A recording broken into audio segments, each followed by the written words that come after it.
Great. Well, welcome everyone. My name is Stuart Yasker, and I'd like to welcome you all to Welcome Change, which is a weekly conversation series at Ashoka, where we speak with the world's leading social entrepreneurs from our global network.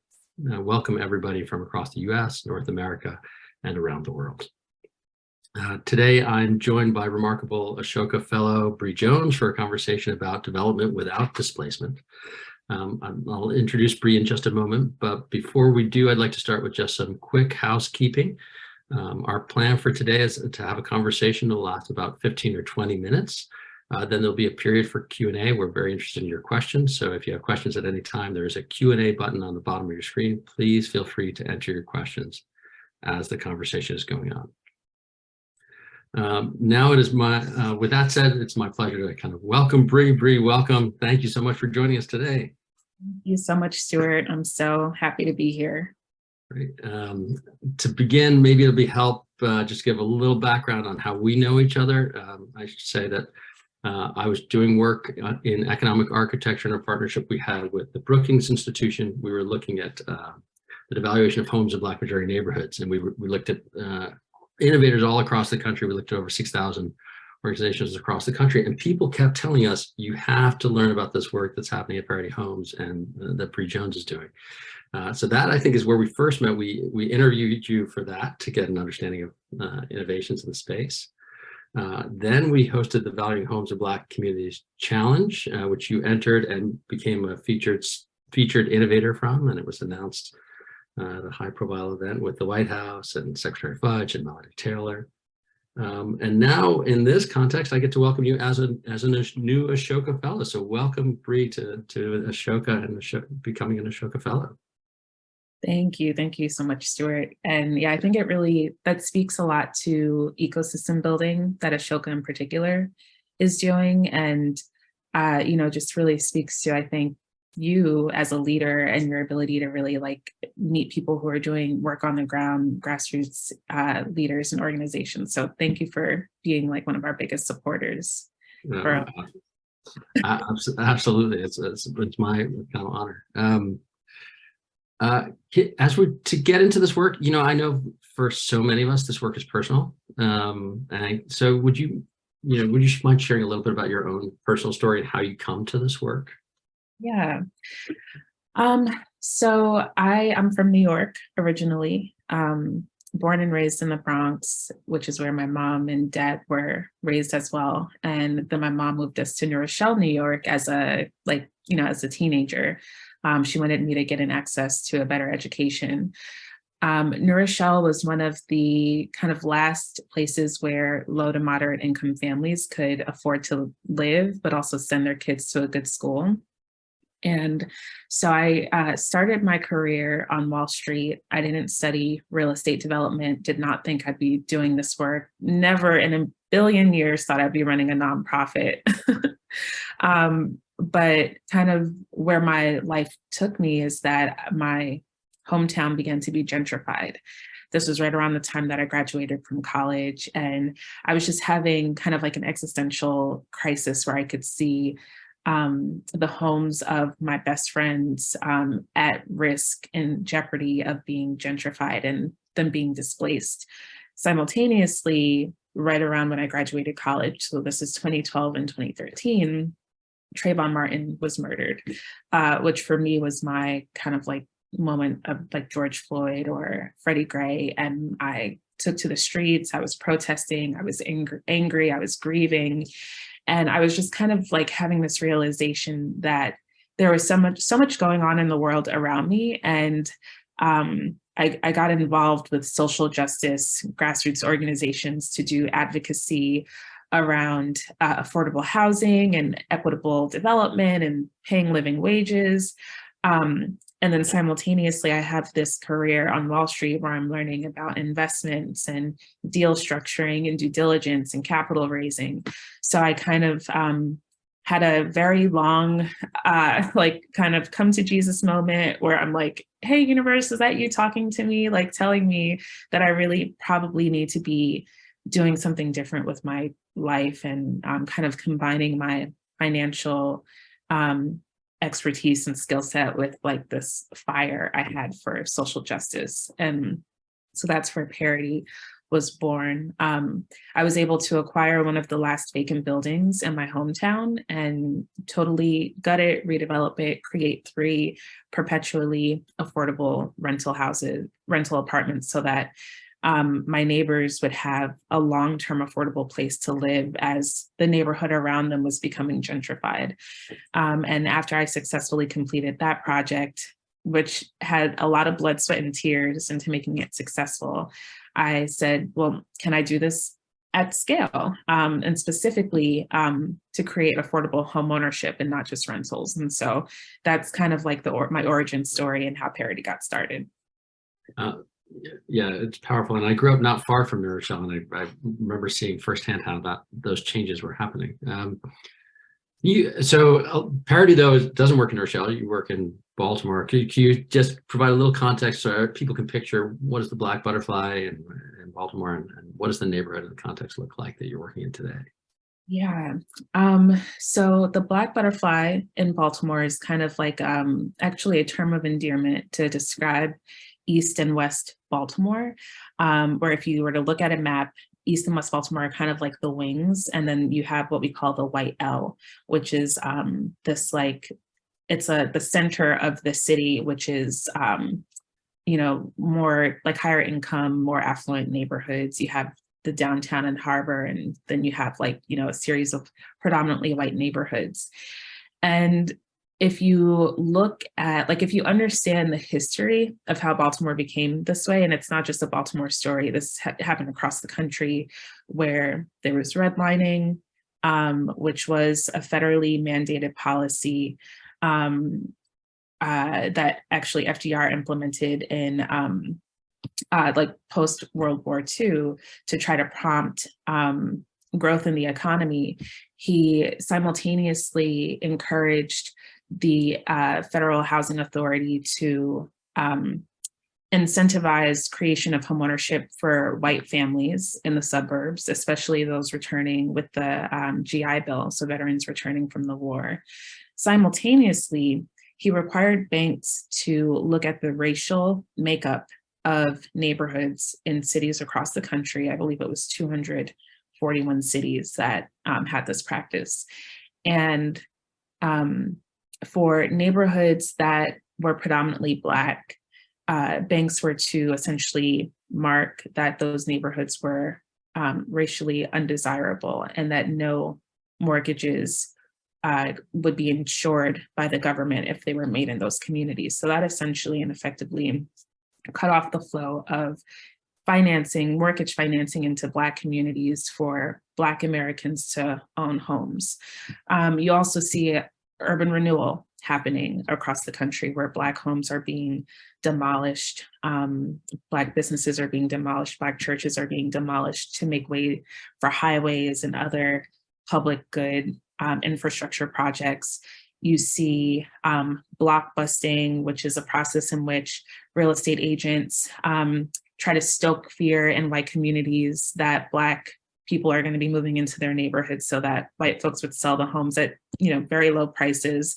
The real estate agents would then turn around and sell it to Black families at an insanely high markup at insanely high interest rates. So there are just all these policies and practices that are happening that essentially gutted economically and socially the fabric of Black communities across the country, but especially in Baltimore.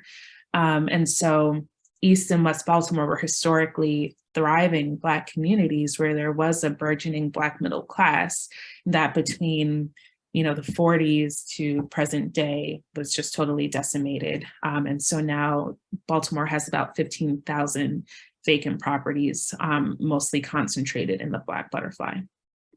Yeah, I think that's I think that's also really just helpful introduction and grounding of this conversation in that history, because I think it's often people underappreciate just how dramatically forces that you're referring to actually shaped the urban suburban context which so many Americans are living within today. Yeah.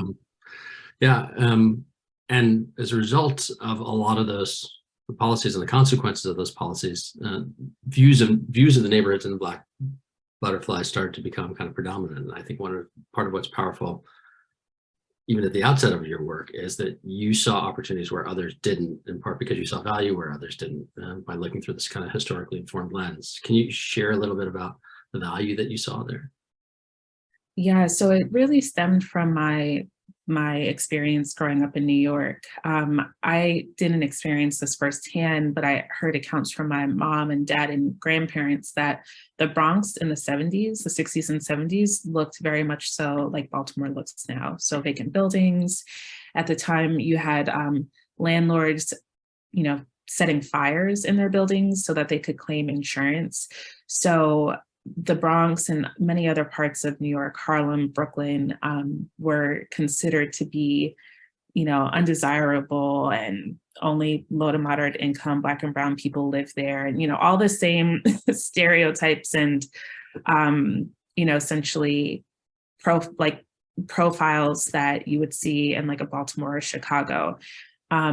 Now, if you go to the Bronx or you go to Harlem or Brooklyn, you couldn't afford a home there if you wanted to. The landscape has totally changed, and the Black and brown folks who really bore the brunt of disinvestment haven't almost entirely been pushed out. And a lot of wealth has been lost along the way.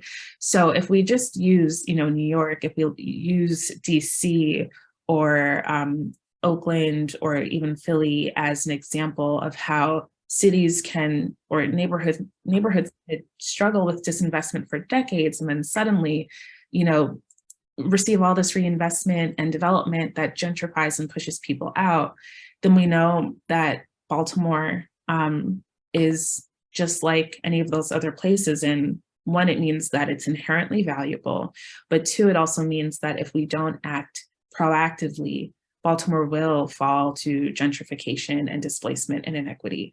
So I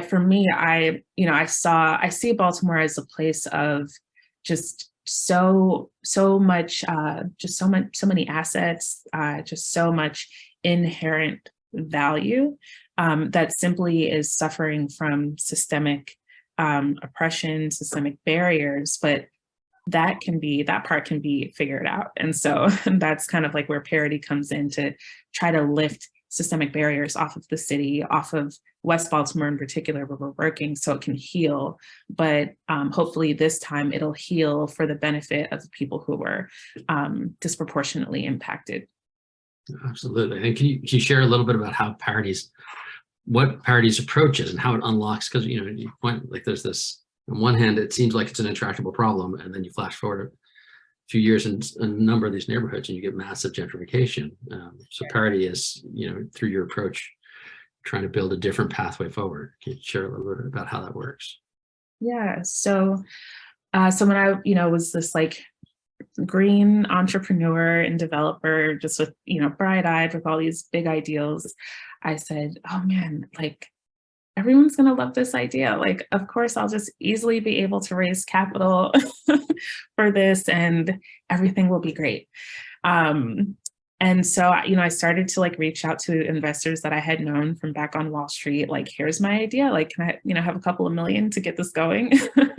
And to my surprise, they all were like, you're crazy. This is not going to work. This is going to be a money pit, a money drain. You're not going to make a return.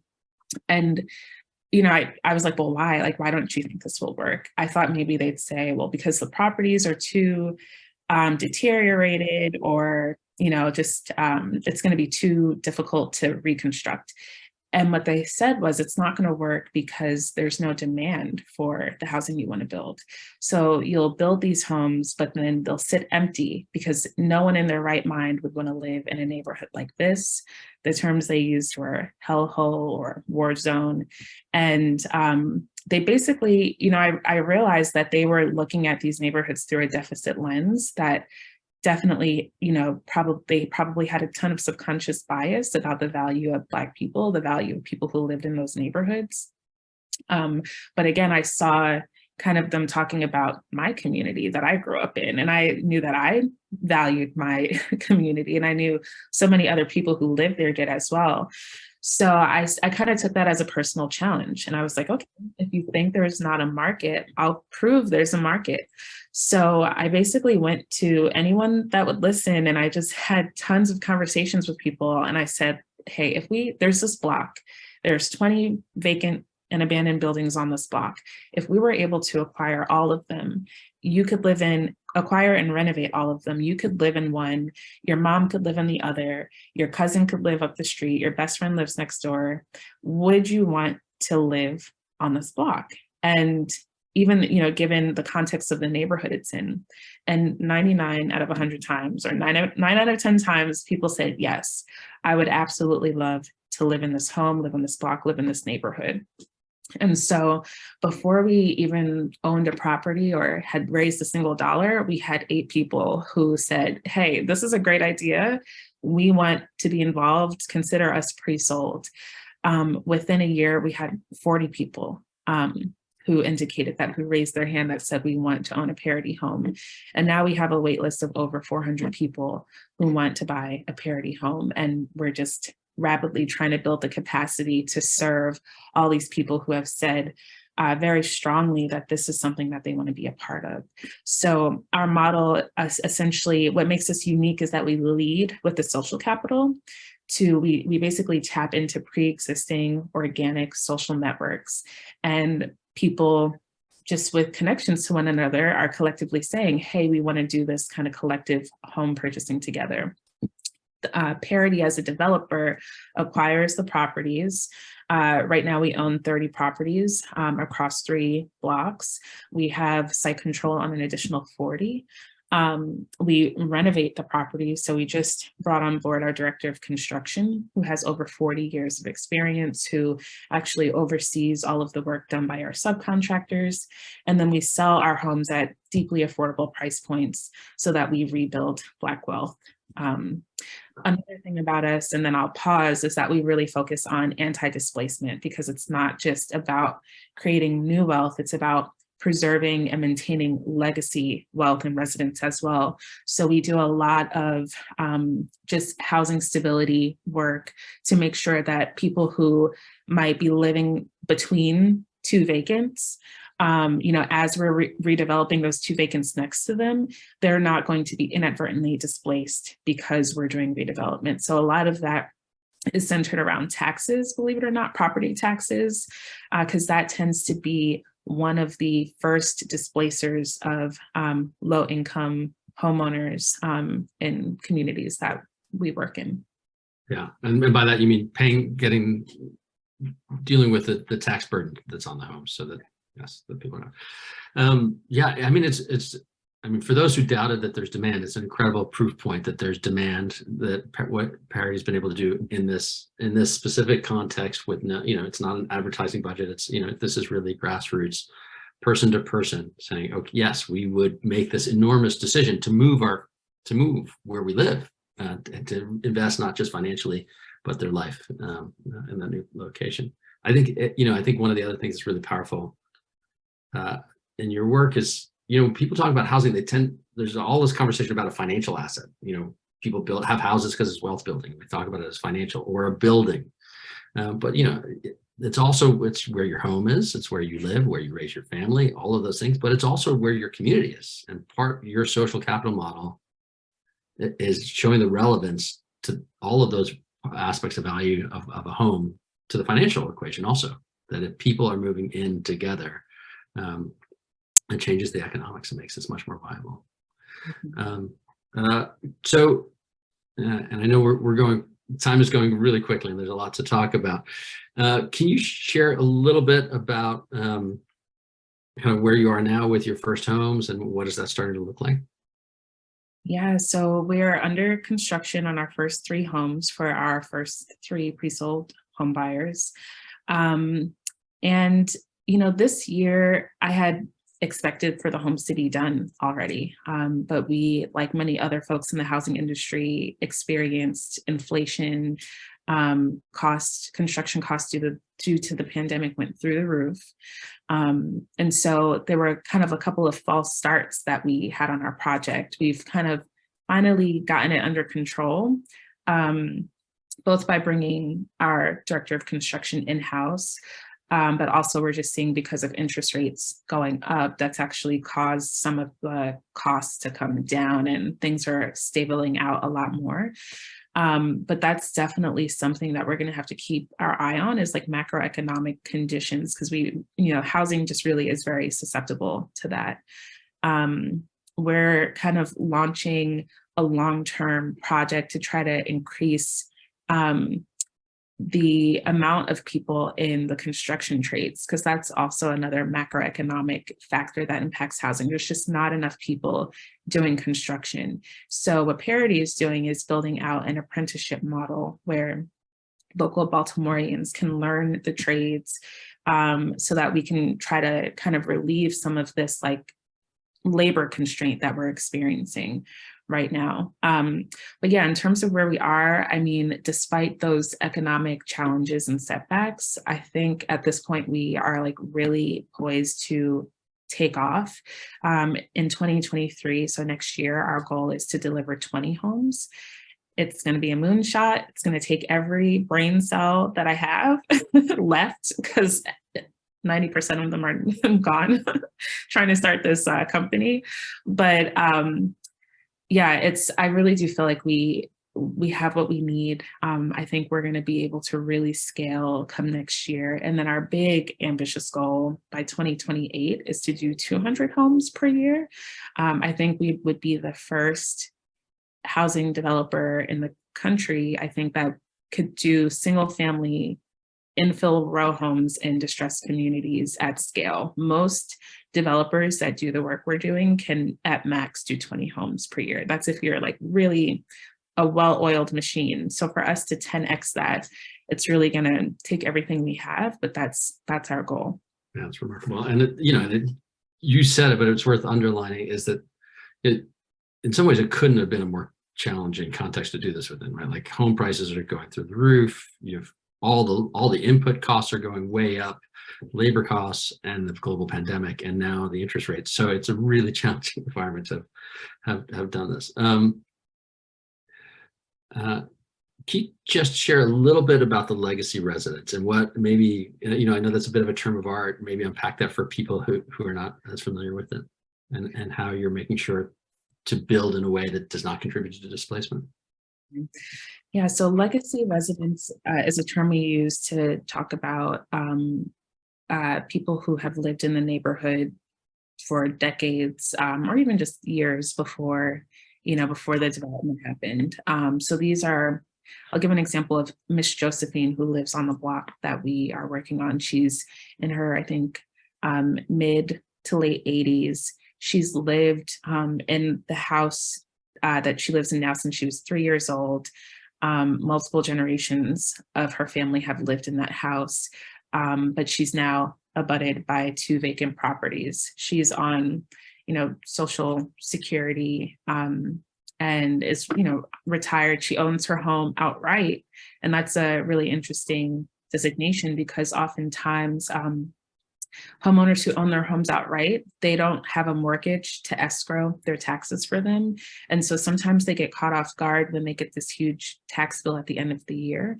And so for some of the work we do is, for example, to pay off property tax debt of elders in particular who have fallen behind. Baltimore City has a process in which the city will sell your tax debt to Wall Street investors who will then foreclose on your home. And this can be for as low of a debt as $750. So we pay that off. We also assist with tax credit applications and homestead applications, so that your tax rates, you can not only lower your tax rate, but it will be locked in and not go up each year. We also help folks with making sure that they have a will and testament, because that's another way that Black wealth is lost. Our elders are not putting their assets, like legally assigning their assets to their next of kin. And so when they transition, their heirs aren't able to, receive the property, claim the property, and continue to maintain it. So that wealth tends to be lost that way. So we just try to take a holistic approach to thinking about wealth preservation. Great. And you were talking a little bit before about the scale and the progress. One of the other things is, I think that in addition to the work that you are actually doing in Baltimore with specific homes, it's also you're demonstrating an approach that I think shows people what can be done in other cities. And there's so many other cities across the country that are facing similar circumstances where this kind of work can be needed. Kind of turning to the questions that are coming from the Q&A, I wonder, can you share with us a little bit about the cohort model? And you kind of referenced it, but for those who know a little bit about how your work goes, I think it's a really interesting aspect.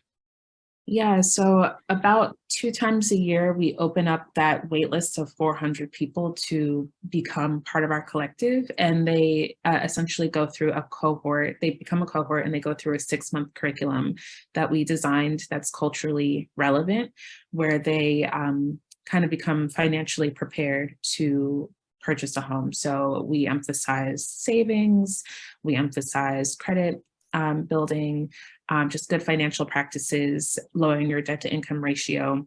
We also talk a lot about the softer side of what we're trying to build. So our values, the history of the neighborhood, the history of Baltimore. What does it mean? Like, what does gentrification really look like? How do we prevent gentrification? What does it mean to be intersectional, which is the practice of really understanding different forms of oppression and how that shows up differently for even within just the Black community. So after that 6-month process, if they're financially prepared and ready to move forward, we have several relationships with banks, including Bank of America, Truist, PNC. We make those warm introductions, they lock in their mortgage, and then we start construction on their homes. But we found that the cohort model is really important because home ownership, buying a home is really challenging no matter who you are and where you're buying. So having like a peer support group, people that you can troubleshoot with and just ask questions with and go through all the, navigate with, it's just really valuable. And that social camaraderie that folks are building, even like folks who didn't know each other before, that they're just so excited to be living next door to their, the friends that they made in the cohort. So that's a little bit about the cohort model. And I see just really, I can answer really quickly about the financing aspect of this project. We're mostly grant funded. We do accept like loans, whether it's construction loans or working capital loans between 1% to 4%, but we really try to stay like mostly within the philanthropic realm and then low interest debt. Great. And to point out that people are actually, so that's about how you're financed, but then also that the home buyers are actually purchasing the homes. And so those are loans that they'll take out and they'll pay their mortgages over whatever the term of the mortgage is, and they'll be homeowners from that. Yeah. Great. And I think you talked a little bit about this, but there's a question that comes up is, big role here is to stop gentrification or prevent gentrification or to change the pathway of the development of this neighborhood. How does that work? You're at the beginning now, but what do you see 3 years, 5 years, 10 years down the road? How does that interact with gentrification? Yeah, I get asked this a lot, and we're still like, we'll know in 5 to 10 years, like if it worked. But I think what really has to be done to prevent gentrification is kind of twofold. It's ownership of the majority of the housing stock in the area you're looking to impact, and then policy. So for parity, right now we're working on 10 contiguous blocks as our footprint, and we are working to which there's 200 vacant buildings. We're working to acquire every single one of them. Will we get every single one? No. And then there's also like homes where landlords have rentals. We can't really control those and what they choose to do with their private property. But for any public strategy, the key is to do as much acquisition of vacant properties as one can, like secure all of that inventory before you really start in earnest the redevelopment activities. Because once the neighborhood starts to shift and become healthy, you can't really prevent speculators from coming in and scooping up properties and flipping them. So we really try to achieve like a concentration of properties. But then on the second point around like preventing speculators from swooping in, I have been like trying to push policy that make it a lot more difficult for speculators to swoop in and acquire property. So one, we're working on a land bank, which a lot of cities have a land banks that again do the acquisition. But we're also trying to like look at vacant property taxes that disincentivize speculators from just basically vacant properties continuing to just be like shuffled between investors. So yeah, I guess the long and short of it is try to assemble as many properties as you can before you really start your redevelopment. Also make sure that you have practices in place to support legacy residents like I discussed. Make sure that you do have some rental units to absorb renters who have been pushed out by landlords that are raising rents. Make sure that you have subsidy in place to support the creation of affordable housing, and continue to explore policy that basically creates speed bumps for speculators and people who kind of, don't have the best interests of the community at heart. Great. And I know we're running a little long on time. We have a couple of we have a bunch more questions. We won't be able to get to all of them, but if for those who are willing to stay a little bit longer, maybe we can go for one or two more if you're up for that, Bree. We have questions about kind of both where do you see this model as being replicable, both domestically, but also, we have a bit of a global audience. And so, what do you see as kind of the characteristics of communities where this could work? Mm-hmm. Yeah, so parity is definitely, we're hyper-focused, and our model is best utilized in places where there's hyper-vacancy. Hyper-vacancy is any place where there's over 10% of buildings as vacant. So, a lot of times people ask me like, oh, can we do this in New York City? Can we do this in Atlanta? Can we do this in San Francisco? Our model definitely doesn't work there because we're in those cities, you're really competing at that point for the last available inventory to try to make it affordable. So those strategies are really around preservation of affordability. In Baltimore, our strategy is unique because we're creating demand and like re-sparking market activity where for decades there really had been very anemic demand and activity. So we work best in places like Chicago, Detroit, East Cleveland, Kansas City, Memphis, New Orleans, where there is large swaths of land and housing that are deteriorating and just not being utilized. Because what we essentially do is create this momentum and groundswell of collective people to kind of say, okay, we're gonna just intentionally redevelop this neighborhood together or this area together. So yeah, we work best in places of like vacancy rather than places where it's already gentrified and now you're kind of trying to secure affordable housing for people. Yeah, no, I think in today's day and age where so many of the headlines are about scarcity of housing and the prices of housing going through the roof, I think people may not be as aware or as familiar with the fact that there are cities across the country where there are lots of houses and there is hyper-vacant. There's a large number of vacant homes.